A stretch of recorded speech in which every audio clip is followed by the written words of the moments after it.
Okay, so hello everyone, welcome back to my channel Pilot Pral. So we are going to solve now question number C of first part.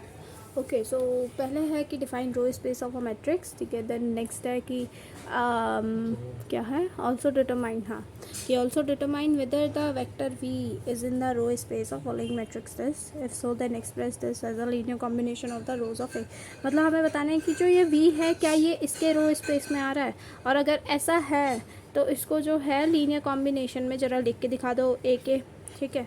तो सबसे पहले मैं बात करती हूँ row space होता क्या है एक मैट्रिक्स का, ठीक है. क्वेश्चंस के अकॉर्डिंग बताती हूँ. देखो क्या होता है कि अगर मैं मान लो कोई वेक्टर वी है, मैं उसे बोल रही हूँ वो इसके रो स्पेस में, इसका मतलब मैं उस वी को ना इसके लीनियर कॉम्बिनेशंस में लिख सकती हूँ. मतलब कि जैसे जो वी है वो इक्वल्स टू होगा ए टाइम्स कुछ इसके, बी टाइम्स कुछ इसके, एंड सी टाइम्स कुछ इसके.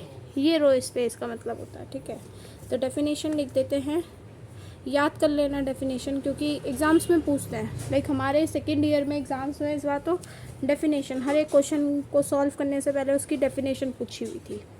तो लाइक सेकेंड ईयर में ऐसा था, हु नोस फर्स्ट ईयर में भी वो ऐसा करे, डेफिनेशंस पूछे, ठीक है. तो let A be an m cross n matrix, ठीक है. एम क्रॉस एन मैट्रिक्स है. Then the subset of Rn consisting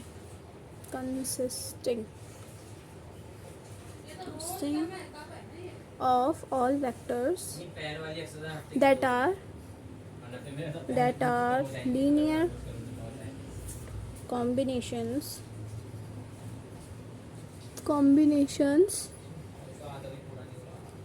of the row vectors of A.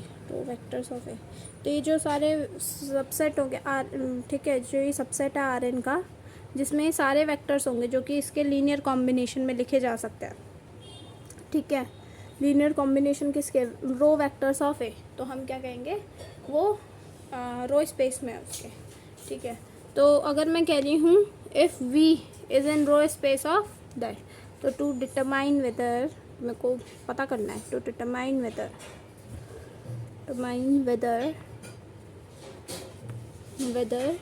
v which is equals to this 7 1 and 18 is in the row space of A. इस matrix के वो रो space में है. तो हमें find करना होगा, we need to find if there exist scalars, ठीक है, कि कुछ ऐसे स्केलर्स होंगे, ए बी सी भी मान सकते हो, ठीक है. तो A comma B comma C such that कि 7 1 18 को क्या ए टाइम्स, मैंने कहा था 3 6 2 प्लस बी टाइम्स 2 10 -4 प्लस सी टाइम्स 2 -1 4, ठीक है.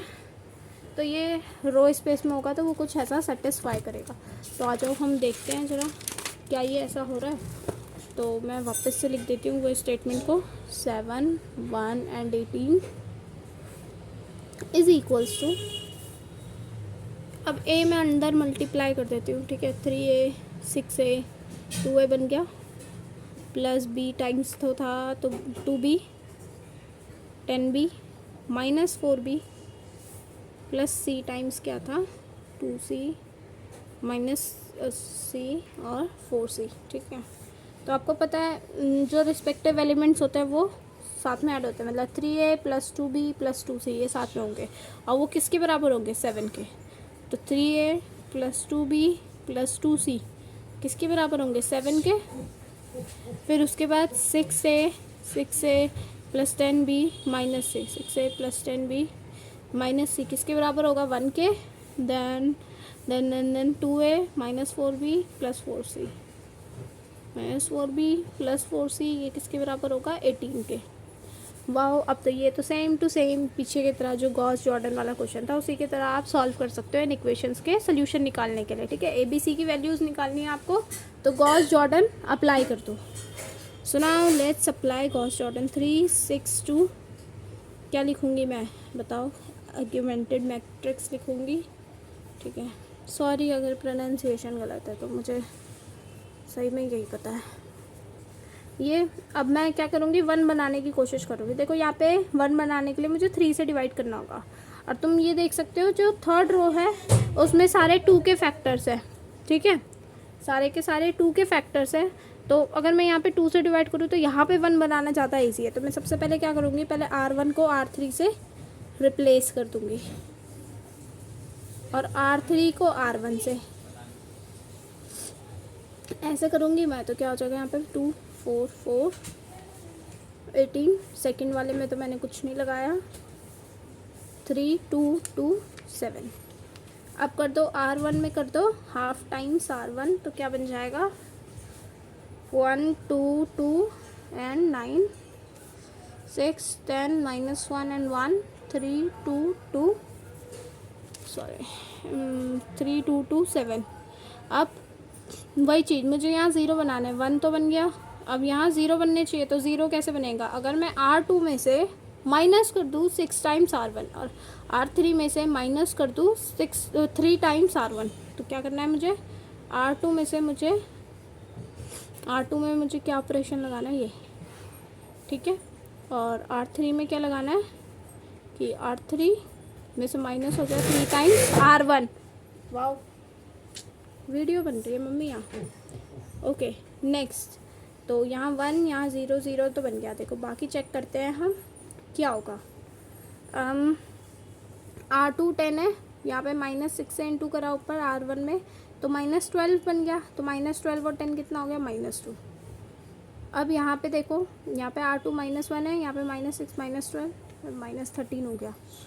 R2 1 है, -6 to 9 -54 + 1 कितना हो गया, -53, ठीक है। इसके बाद नेक्स्ट 3 टाइम्स, अब मैं एक एक स्टेप बता रही हूँ तुम्हें, ठीक है, साथ साथ। R3 2 है, -3 टाइम्स R1 कितना हो जाएगा, -6 और 2 -4, यहाँ पे -4 ही आ जाएगा। एंड यहाँ पे क्या आएगा, R3 इज 7, -3 टाइम्स 9 कितना होता है, -27, यहाँ आ जाएगा -20। वापस से देखो ये वाली रो कितनी अच्छी है, 4 के ही सारे फैक्टर्स बने हुए हैं। वापस से मैं इंटरचेंज कर दूँगी, ठीक है, क्योंकि ज़्यादा आसान है ये मेरे लिए इंटरचेंज करना। And let me check the correction, अगर कुछ है तो शायद मैं कुछ गलत कर रही हूँ, वेट। हाँ ओके सो हाँ गलती पता चल गई, यहाँ पे -4 है, देखो -4, ठीक है। तो -4 यहाँ -2 हुआ।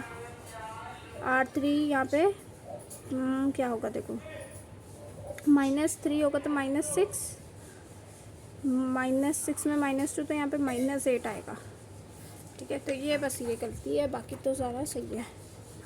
-8 या +8 पता नहीं, रुको यहाँ पे अभी भी गलत है कुछ, वेट। ओके तो बहुत बड़ी कर रही हूँ मैं, यहाँ पे ये हटाओ क्योंकि ये तो अब रो इंटरचेंज हो गई थी ना, यहाँ माइनस आएगा, ठीक है। और उसके बाद जब हमने रो इंटरचेंज करी, हाफ टाइम्स लगाया, तो यहाँ पे -2 बनेगा क्योंकि हाफ हुआ, -2 2 9। अब ये लगाते हुए यहाँ पे गलतियाँ आई हैं, तो ज़रा पहले ये, ठीक है, यहाँ पे रो 1 को चेंज कर रही हूँ मैं, ठीक है, जहाँ गलत था वहाँ पे।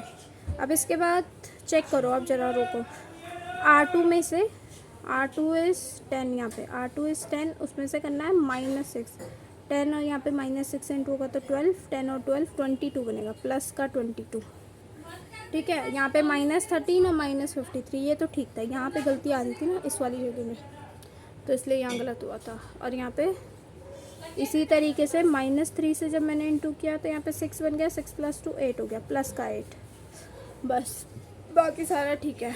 ओके नाउ वापस से इसको अगर मैं 1 बनाना चाहती हूँ, मतलब यहाँ पे 1 बनाना चाहती हूँ, तो 22 से डिवाइड करना होगा, जो ज़्यादा मुश्किल है। तो मैं क्या करूँगी, R2 और R3 को इंटरचेंज कर दूँगी। R2 को मैंने R3 से इंटरचेंज करा और R3 को मैंने R2 से इंटरचेंज कर दिया। So you have to write both the operations जो आप यूज़ कर रहे हो। इसका मतलब होगा, अगर आप सिर्फ ये लिखोगे तो इसका मतलब है आपने सिर्फ यहाँ पे R3 लिया है बस, और R3 में आपने कुछ नहीं किया, R3 आप एज इट इज़ रख रहे हो। ये नहीं होता, आप R2 को R3 से रिप्लेस कर रहे हो और R3 को R2 से, इसका मतलब ऐसे दोनों लिखना होगा।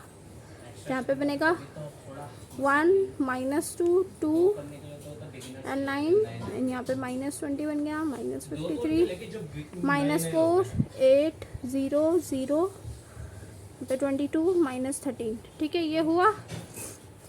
अब लगा दो R2 को, मेरे को 1 बनाना है वहाँ पे। कैसे? 1/8 टाइम्स R2 क्या बनेगा? 1, 0, 0, 1, -2, 22। नेक्स्ट ऑपरेशन आप बताओगे क्या लगेगा? -12 बनेगा यहाँ, और यहाँ जब 8 से डिवाइड करूँगी तो ये कितना? 5 और 2, -5/2। ठीक है, आई होप सो समझ आ रहा होगा। लाइक थोड़ी कैलकुलेशंस है, हल्की सी भी गड़बड़ी हुई तो देखो आंसर गलत आ जाएगा। ठीक है, सो मैंने तो ऑलरेडी सॉल्व कर रखे इसलिए और आंसर्स वेरीफाई कर रखे हैं, इसलिए मेरे को पता है कहाँ कहाँ मैं गलत कर रही हूँ। आपको नहीं पता होगा तो please be careful. Okay, so now इसके बाद अब यहाँ पे 1 बन गया। नेक्स्ट क्या काम होगा हमारा? 0, 0 बनाना उसके आगे पीछे। सो नाउ हम R1 में क्या करेंगे? R1 में से प्लस कर देंगे 2 टाइम्स R2। देखो क्यों? यहाँ पे अगर 2 टाइम्स हो गया तो दोनों प्लस होंगे, 0 बना देंगे। और R3 में क्या होगा? R3 में R3 -22 टाइम्स R2 हो जाएगा। ठीक है, ये बना तो क्या आ गई हमारी मैट्रिक्स? आ जाएगी 1, 0, 0, 1, 0, 0। ज़रा ऑपरेशंस लगाओ, थोड़ा सा टाइम लो, वीडियो पॉज लो। ठीक है, वीडियो पॉज करो और टाइम लेके अपना आंसर लिख दो। R2 में तो मैंने कुछ भी ऑपरेशन नहीं लगाया। यहाँ पे बनेगा 1, यहाँ पे बन जाएगा -2, यहाँ पे 2 एंड 4। ठीक है, आई होप सो आप यहाँ तक पहुँच गए होंगे। इसके बाद अब देखो, इसके बाद नेक्स्ट क्या होता है? यहाँ 1 हो गया, यहाँ 1 हो गया, अब यहाँ 1 आना चाहिए। तो यहाँ 1 बनाने के लिए क्या करूँगी मैं? -2 से डिवाइड कर दूँगी। तो R3 में मुझे क्या करना है? -2 से डिवाइड कर देना R3 को। तो क्या बन जाएगा? 1, 0, 0, 1, 0, 0, यहाँ पे 1 बन गया, यहाँ पे -1 आ जाएगा, बाकी सारे सेम रहेंगे। ठीक है, 4 एंड 1। अब नेक्स्ट वही काम होगा, मल्टीप्लाई, मतलब ऊपर 0 बनेंगे। इसके ऊपर 0 बनाने के लिए क्या करूँगी मैं? R2 में बताओ रो ऑपरेशन क्या लगेगा? R2 और यहाँ पे अगर प्लस मतलब हाफ टाइम्स R3 कर दो तो 0 बन जाएगा। R1 पे क्या होगा? Minus, simple, R1 - R3। तो 1, 0, 0, 0, 1, 0, 1, 0, 0। ये तो -1 ही रहेगा, इसमें कुछ नहीं ऑपरेशन लगाया हमने। यहाँ बन जाएगा -3, यहाँ बन जाएगा 5। ठीक है, तो देखो इसके सबके सोल्यूशन आ गए। तो देयरफॉर A की वैल्यू क्या है? 5, A = 5। B की वैल्यू क्या है? -3। C की वैल्यू क्या है? -1। ठीक है, तो ये क्या है? हम इसे कह सकते हैं, क्वेश्चन पूछा था क्या ये इसके रो स्पेस में है? Yes, B is in row space of matrix A के वो रो स्पेस में। तो हम V को कैसे लिख सकते हैं? मतलब 7, 1, 8 को 18 को हम लिख सकते हैं 5 times 6, 3, 6, 2 plus -3 times 2, 10, -4 plus -1 times 2, -4, 4 times. ठीक है, and this is the required